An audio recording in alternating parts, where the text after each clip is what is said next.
అందరికీ నమస్కారం. ఆంధ్ర రాష్ట్ర ప్రజలందరికీ నా అభినందనలు. నిజంగా ఓటేసిన ప్రతి ఒక్కరికి చాలా చాలా థ్యాంక్ యూ. మీలో ఇంత అవేర్నెస్ వస్తుందని, ఇంత అవేర్నెస్ తీసుకురావాలని గత 5 సంవత్సరాలుగా మా ప్రాణాలను సైతం అడ్డు పెట్టి మరి మేము ఈ సైకో జగన్మోహన్ రెడ్డి ప్రభుత్వం మీద పోరాటం చేస్తూనే వచ్చాం. ఈ రోజు ఆ పోరాటానికి, ఆ కష్టానికి, ఆ బాధలకి, ఆ హింసకి తగిన గుర్తింపుని మీరందరూ ఇచ్చారు. నిజంగా కాలర్ ఎగరేసుకొని గర్వంగా చెప్పుకునే అద్భుతమైన మెజారిటీతో అద్భుతమైన సీట్లు ఇచ్చారు. ప్రతి ఒక్కరికి ధన్యవాదాలు. అలానే తెలుగుదేశం పార్టీ కార్యకర్తలు, సోషల్ మీడియాలో పనిచేసిన, అలానే గ్రౌండ్ లెవెల్లో వాళ్ళ ప్రాణాలకి తెగించి ఈ రోజుటి వరకు పోరాడి పార్టీని ఈ స్థాయిలో గెలిపించడానికి కృషి చేసిన ప్రతి ఒక్క కార్యకర్తకి నిజంగా చేతులెత్తి దండం పెడుతున్నాను. సీరియస్లీ, మీ కష్టం వృధా పోలేదు. ఎన్ని కష్టాలు, ఎన్ని బాధలు పెట్టినా సరే మీరు నిలబడి ఇక్కడ దాకా తీసుకొని వచ్చారు. నిజంగా మీ అందరికీ కూడా కంగ్రాచ్యులేషన్స్. చాలా గర్వంగా ఉంది. అద్భుతమైన రిజల్ట్స్, చెప్పలేనంత ఆనందంగా ఉంది. ఎందుకంటే జగన్మోహన్ రెడ్డి చేసిన అరాచకాలు 1, 2 కాదు, చెప్పుకుంటూ పోతే 5 సంవత్సరాలు సరిపో.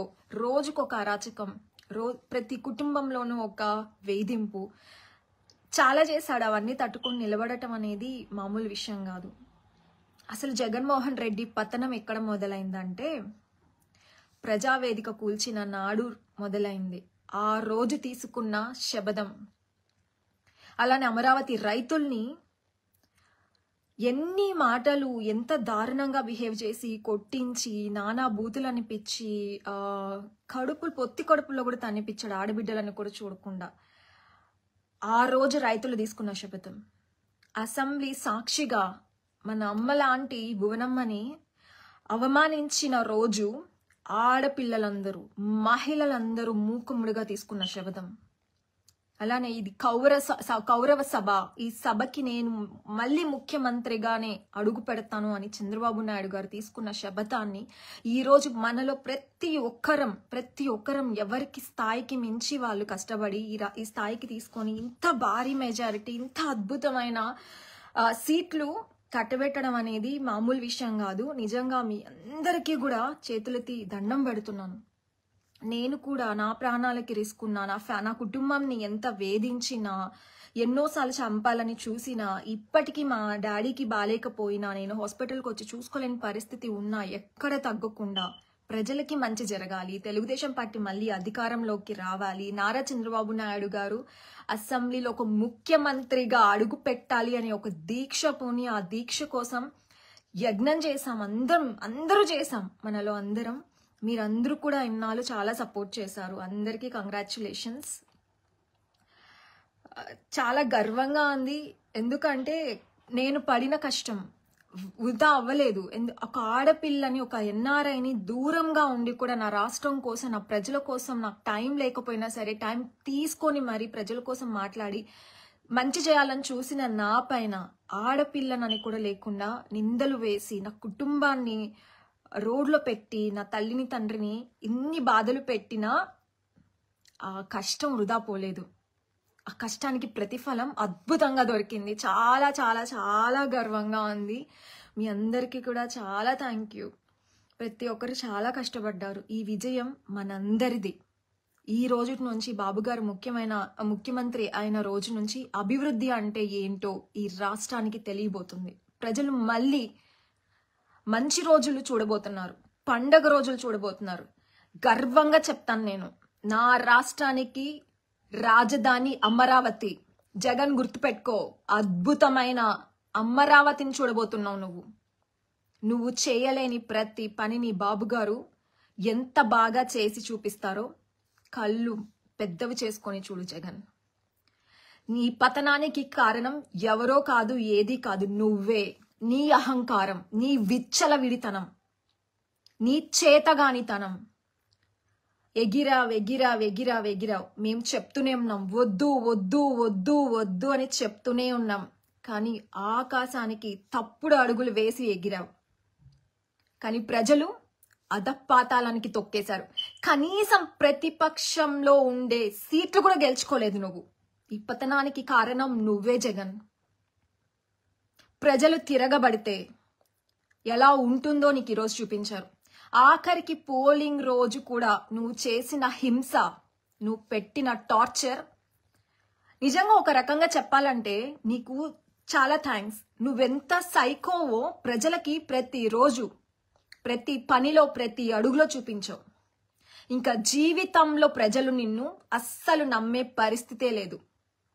నీ ఓటమి నీ గడప నుంచే మొదలైంది. నీ అధికార దాహానికి కన్న తల్లిని కూడా వాడుకున్నావు నువ్వు.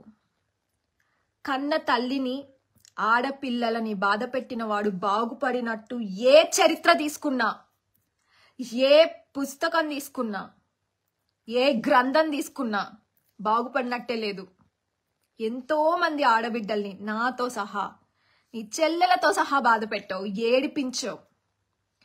మా అధినాయకుడు, మేము దేవుళ్ళ కోల్చుకున్న చంద్రబాబు నాయుడు గారు మీడియా ముందుకు వచ్చి కన్నీళ్లు పెట్టుకునేలా చేసావు. మేమెంత బాధపడ్డాము, మా కన్నీటికి, మా బాధకి, మా కష్టానికి ఈరోజు అద్భుతమైన ఫలితం ఇచ్చారు ప్రజలు. నీలాంటి వాడిని ఎలా ఎదుర్కోవాలో ప్రపంచానికి మేమంతా 5 సంవత్సరాలు నీతో పోటీ పడి నిన్ను ఎదిరించి చూపించాం. నీలాంటి సైకోగాళ్ళకి రాజకీయాల స్థానం ఉండదు. ప్రజలు సైకో అని తెలిసిన తర్వాత ఎలా తరిమి తరిమి తరిమి కొడతారో ఈ రోజు నీ పార్టీకి పట్టిన గతే, నీకు పట్టిన గతే మిగిలిన వాళ్ళకు కూడా పడుతుందని ప్రపంచానికి తెలిసేలా చేశారు. అసలు నిన్ను చూస్తే జాలేస్తుంది జగన్. మొన్న కూడా అసలు సిగ్గు లేకుండా ఐపాక్ టీంతో మీటింగ్ పెట్టుకుని వై నాట్ 175 అంట. ఏం చేసావని వై నాట్ 175 ఇస్తారు నీకు? దొంగల్ని, బూతులు మాట్లాడే వాళ్ళని, శాండ్ మాఫియాలు చేసే వాళ్ళని, రెడ్ శాండిల్ స్మగ్లింగ్ చేసే వాళ్ళని, మర్డర్స్ చేసిన వాళ్ళని నీ చుట్టూ పెట్టుకున్నావనా? నీకు 175 వస్తాయి. కనీసం నీకు 17 సీట్లు కూడా రాలేదు. ప్రతిపక్ష స్థాయిలో కూడా లేవు నువ్వు. అంత పాతాళానికి తొక్కేశారు. మేము చెప్తూనే ఉన్నాం మొదటి రోజు నుంచి, జగన్ నువ్వు తప్పు చేస్తున్నావు. జగన్మోహన్ రెడ్డిని ప్రతి అడుగు గుర్తుపెట్టుకో, జాగ్రత్తగా వెయ్యి. నువ్వు వాడుకుంటున్నది అధికారంతో కాదు, ప్రజల జీవితాలతో. కర్మ చూస్తూ ఉండదు, వదిలిపెట్టదు. నువ్వు నీయంత అనుకున్నావు. నీలాంటి నీయంతల్ని పుట్టించిన భగవంతుడు ఉన్నాడు పైన. ఆ భగవంతుడు తలుచుకుంటే నీ బ్రతుకేమైందో ఈరోజు ఒక్కసారి చూసుకో. ఎవరికైనా ఇదే జరుగుతుంది. నాకేంటి అని అహంకారం పోతే, అధికారం ఉంది కదా అని ఎంతకంటే అంతకి చేస్తే, ఇదిగో ఈ రోజు నీకు పట్టిన గతే పడుతుంది జగన్. గుర్తు పెట్టుకో, నీ ఓటమి నీ చేతులతో నువ్వు తెచ్చుకున్నది, నీ చేతులారా నువ్వు తెచ్చుకున్నది. నిజంగా చాలా చాలా చాలా ఆనందంగా, గర్వంగా ఉంది నాకు. ఈ గెలుపులో నేను కూడా నా స్థాయికి తగినట్టు కాంట్రిబ్యూట్ చేయడం, నేను చేయగలిగినంత చేయగలగటం, పార్టీకి నా వల్ల అయినంత సహాయం చేయగలగటం, ఆంధ్రప్రదేశ్ రాష్ట్ర భవిష్యత్తుకి, ఆంధ్రప్రదేశ్ రాష్ట్ర డెవలప్మెంట్కి నా వంతు నేను కృషి చేయడానికి ప్రయత్నించడం, నేను తెలుగుదేశం పార్టీ కార్యకర్త అవ్వడం చాలా గర్వంగా ఉంది నాకు. మీరందరూ కూడా ఈ విజయాన్ని ఎంజాయ్ చేయండి. నేనైతే చాలా హ్యాపీగా ఉన్నాను. భగవంతుణ్ణి కోటి దండాలు పెట్టుకుని మొక్కుకున్నా, మంచి మెజార్టీ రావాలి, మనం గవర్నమెంట్ ఫామ్ చేయాలి అని. భగవంతుడు మనందరి కష్టాలు, మన మాటలు, మన బాధలు విన్నాడు. ఈ రోజుడితో ఒక సైకో, ఒక నీచుడు, ఒక నీయంత, ఒక అధికార దాహంతో కొట్టుకునే ఒక రాక్షసుడు బారి నుంచి మన రాష్ట్రం, మనందరం విడుదలయ్యాం. చాలా హ్యాపీగా ఉంది. అందరూ